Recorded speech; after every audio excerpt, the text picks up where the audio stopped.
Hello बच्चों, मैं हूं अश्विन और आप देख रहे हैं क्यूरियस बायोलॉजी। बच्चों, आज के इस वीडियो में बात करेंगे 11th एनसीईआरटी के first chapter the living bird. इसके फर्स्ट वीडियो में हमने बात किया था द लिविंग वर्ड का पार्ट 1, जिसमें हमने लिविंग बीइंग के कैरेक्टरिस्टिक को डिफाइन किया था, और यह है पार्ट 2 जिसमें हम बात करेंगे diversity in the living bird. चलिए शुरू करते हैं। यदि हम अपने आप चारों तरफ देखते हैं तो हमें large variety of living organism दिखाई देती है, जो कि पॉटेड प्लांट्स हो सकते हैं, इंसेक्ट्स हो सकते हैं, बर्ड्स हो सकते हैं, और हमारे पालतू जानवर कुत्ते या बिल्ली हो सकते हैं, and other animals and plants भी हो सकते हैं। There are several organisms that you cannot see with your naked eye, but they are all around you। यहाँ पर कुछ जानवर, कुछ ऑर्गेनिज्म ऐसे भी हैं जिन्हें आप अपनी नंगी आंखों से नहीं देख सकते, पर वो आपके चारों तरफ हैं, जैसे सिंगल सेलेड ऑर्गेनिज्म जितने भी होते हैं। If you were increase the area that you make observation in, the range and variety of organisms that you see would increase। यदि आप अपने ऑब्जर्वेशन का एरिया बढ़ाएंगे तो आपके रेंज और वैरायटी ऑफ ऑर्गेनिज्म ऑटोमेटिकली बढ़ जाएंगे। Obviously if you visit a dense forest, अगर आप एक घने जंगल में घूमने जाते हैं तो आपको बहुत ही ज़्यादा नए जीव देखने को मिलेंगे। Each different kind of plant, animal or organism that you see represents a species। आप जितने भी प्रकार के एनिमल्स देखेंगे, प्लांट्स देखेंगे या अन्य ऑर्गेनिजम्स देखेंगे, वो एक स्पीसीज को रिप्रेजेंट करते हैं। The number of species that are known and described range between 1.7 to 1.8 million।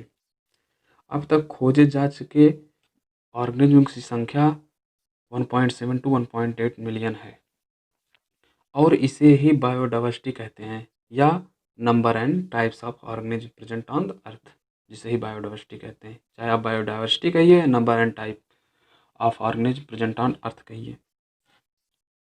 We should remember here that as we explore new areas and even old ones, new organism are continuously being identified.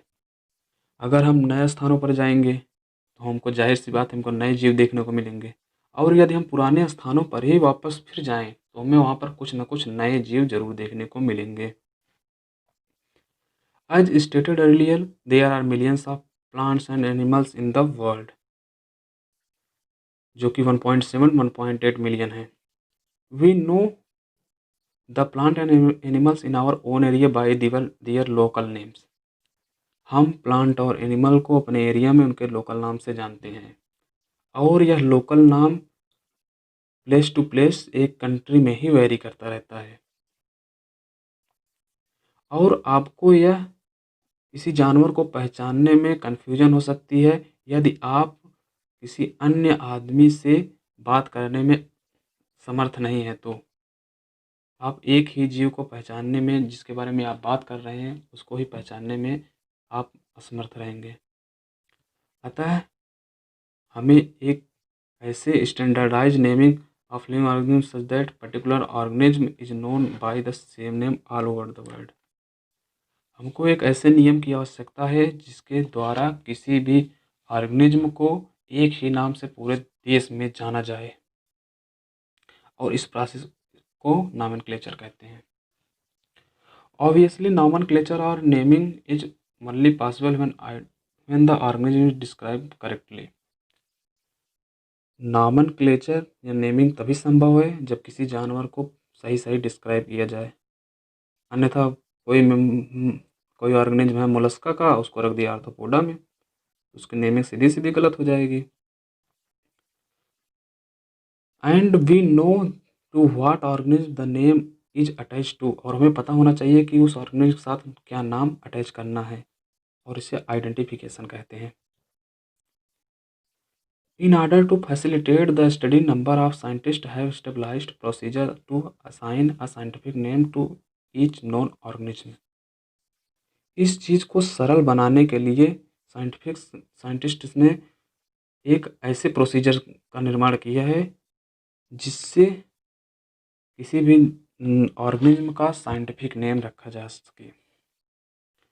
और यह acceptable है biologist द्वारा all over the world. सारे देश के biologist इस नियम को मानते हैं। प्लांट्स की बात करें तो साइंटिफिक नेम जो है वो बेस्ड है एग्रीगेट प्रिंसिपल ऑफ क्राइटेरिया। यह प्रोवाइड कराया गया है international code for botanical nomenclature जो कि ICBN है। ICBN की बात करें बच्चों तो यह एक बुक का नाम है जिसमें प्लांट्स के नेमिंग के रूल एंड प्रोसीजर्स बताए गए हैं।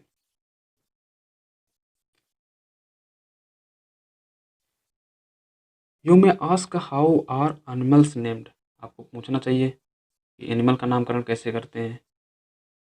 अब एनिमल का नामकरण के लिए बच्चों बनाया गया है ICZN international code of zoological nomenclature. ये भी एक किताब ही है जिसके द्वारा एनिमल्स की नेमिंग करते हैं। The scientific names ensure that each organism has only one name. जो साइंटिफिक नेम्स हैं वो ये दर्शाते हैं कि किसी भी ऑर्गेनिज्म का सिर्फ एक ही नेम होगा, एक ऑर्गेनिज्म एक से अधिक नाम नहीं होगा। Description of any organism should enable the people has in any part of the world to arrive the same name.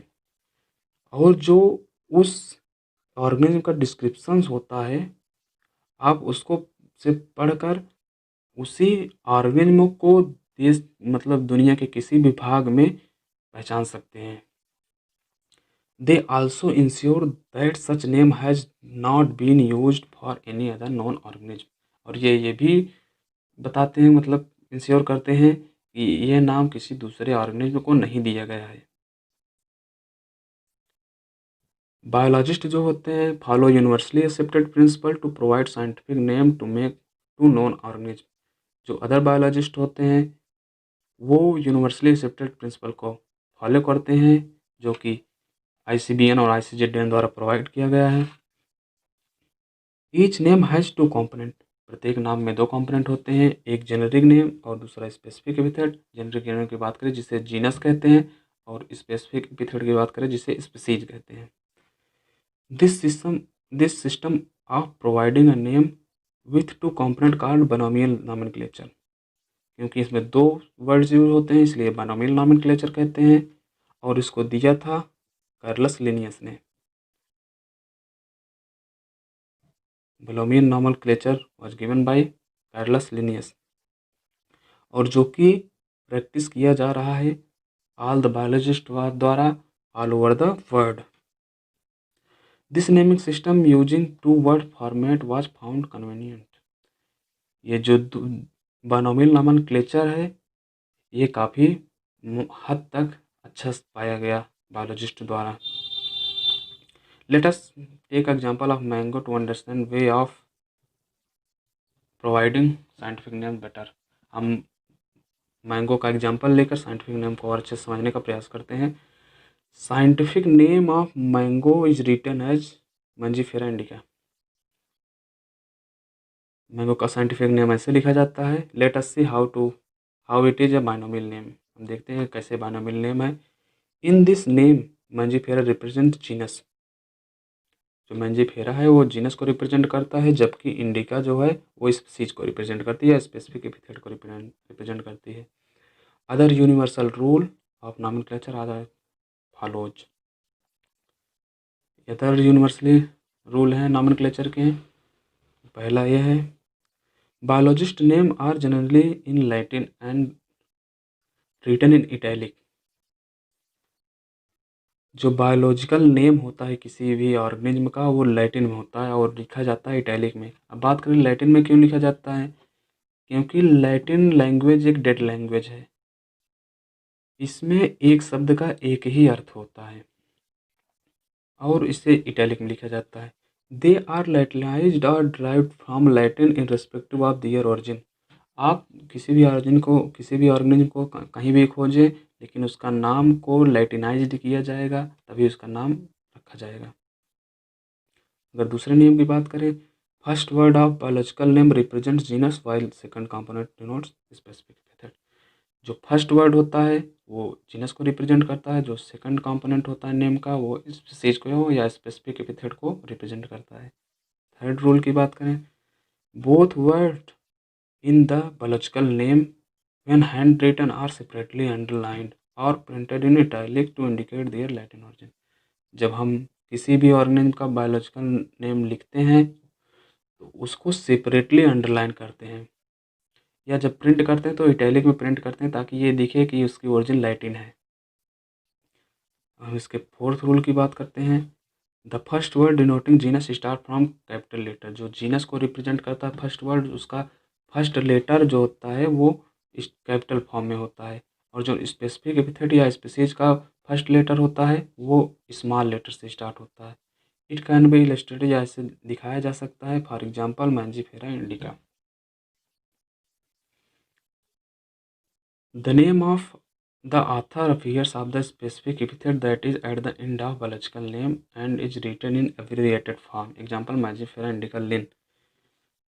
जिस व्यक्ति ने किसी भी जीव के नाम को सबसे पहले डिस्क्राइब किया था, उसके नाम को उनके बायोलॉजिकल नाम के पीछे एब्रिविएटेड फॉर्म में लिखा जाता है, जैसे मैंजीफेरा इंडिका लिन। लिन क्यों लिखा गया? क्योंकि मैंजीफेरा इंडिका को मतलब मैंगो को सबसे पहले कार्लस लिनियस ने ही डिस्क्राइब किया था। इट इंडिकेट्स दैट स्पीसीज वही लिखा गया है कि described bye Linnaeus. Since it is nearly impossible to study all the living organisms, it is necessary to devise some means to make this possible। क्योंकि इतने ज़्यादा ऑर्गेनिज्म हैं 1.7 to 1.8 मिलियन, इसलिए इनको इम्पॉसिबल है स्टडी। अगर आप एक एक करके पढ़ेंगे तो लगभग इम्पॉसिबल है कि आप पढ़ पाएँ अपने लाइफ में। इसलिए इनको पढ़ने के लिए, इनको पॉसिबल बनाने के लिए एक प्रोसेस अपनाई गई जिसे क्लासिफिकेशन कहते हैं। Classification is the process by which anything is grouped in convenient categories based on the some easily observable characters। Classification एक ऐसा प्रोसेस है जिससे किसी भी चीज़ को कन्वेनियंट कैटेगरीज में डिवाइड किया जाता है कुछ साधारण ऑब्जर्वेबल कैरेक्टर द्वारा। For example, we easily recognise group of such plant और एनिमल और डॉग कैट इंसेक्ट्स। हम आसानी से डॉग कैट या अदर प्लांट्स और एनिमल्स को पहचान सकते हैं। The moment we use any of these terms, we associate certain characters with the organism in that group। जब हम किसी ग्रुप की बात करते हैं, उस ग्रुप के लिए हम कुछ न कुछ कैरेक्टर्स यूज करते हैं। उस ग्रुप के साथ कुछ न कुछ कैरेक्टर जुड़ा होता है। उस ऑर्गेनिज्म का कैरेक्टर हो चाहे या कॉमन कैरेक्टर हो उस ग्रुप का, कुछ भी हो सकता है। What image do you see when you think a dog? अगर आपसे कुत्ते के बारे में कहा जाए सोचने के लिए तो आप क्या देखेंगे? Obviously each one of us will see dogs, not cats. हम सभी लोग डॉग ही देखेंगे, कोई बिल्ली थोड़ी ना देखेगा। Now if we think to alsatians, ये भी एक डॉग की वैरायटी है। We know what we are talking about, हम जानते हैं हम इसके बारे में बात कर रहे हैं। Similarly suppose we are to say mammal. आप सोचिए कि हमने आपसे मैमल के लिए कहा, you would of course think animal have external ear, जिसके पास एक्सटर्नल ईयर हो और बॉडी हेयर्स हो, आप ऐसे जीव की कल्पना करेंगे। Likewise in plants, if you try to talk of wheat, यदि हम गेहूँ की बात करें तो picture of us each of us mind will be wheat. हमारे सबके दिमाग में वीट का ही पिक्चर आएगा, बल्कि राइस का नहीं आएगा।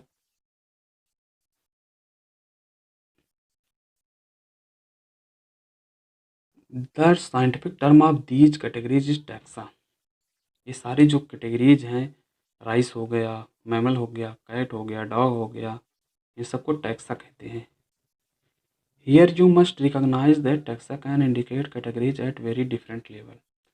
यहाँ आपको ध्यान देना होगा कि जो टैक्सा है वो कैटेगरीज को बहुत ही डिफरेंट लेवल पर दिखा सकता है। जैसे प्लांट आल्सो एक टैक्सा है, व्हीट भी एक टैक्सा है, सिमिलरली एनिमल, मैमल, डॉग सभी टैक्सा हैं। बट आप जानते हो कि डॉग एक मैमल है और मैमल एक एनिमल है, इसलिए animal, mammal and dog represent एक taxa but different level. Animal species level है, मैमल डॉग स्पीसीज लेवल है, mammal class level, animal okay, phylum level का है। Hence based on the characteristics all living can be classified into different taxa. Characteristics के आधार पर हम organism को different taxa में डिवाइड कर सकते हैं। This process of classification is taxonomy. Classification के इस प्रोसेस को टैक्सोनॉमी कहते हैं।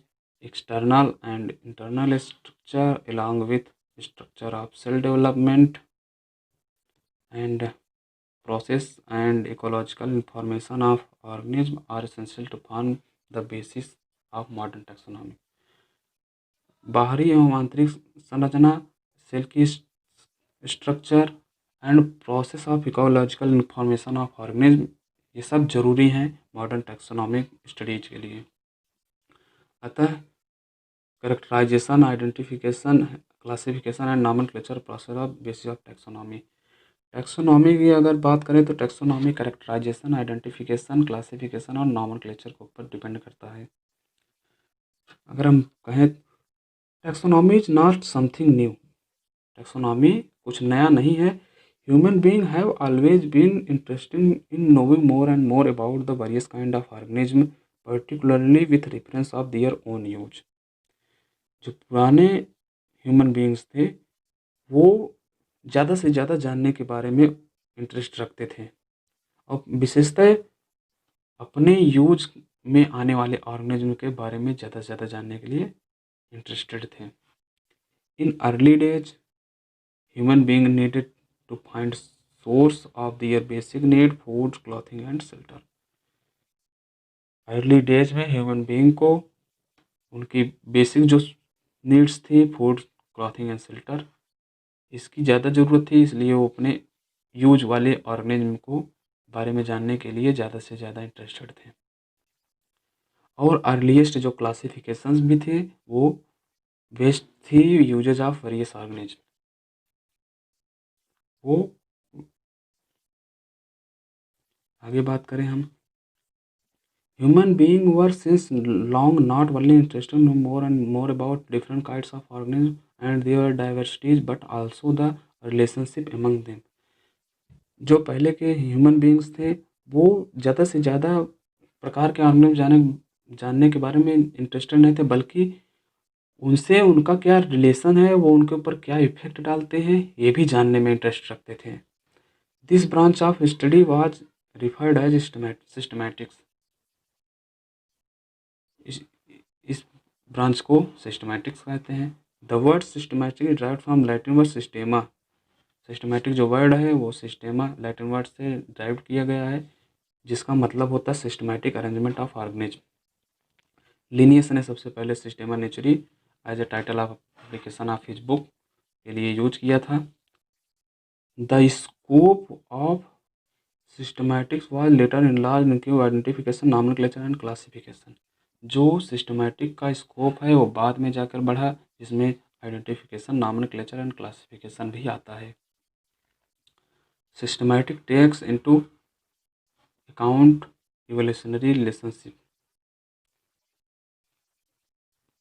Relation between organism. सिस्टमैटिक जो है वो ऑर्गेनिज्म बीच जो क्या इवोल्यूशनरी रिलेशनशिप है इसके बारे में जानकारी देता है। तो बच्चों आज के वीडियो में बस इतना ही। अगले वीडियो में बात करेंगे टैक्सोनॉमिक कैटेगरीज की।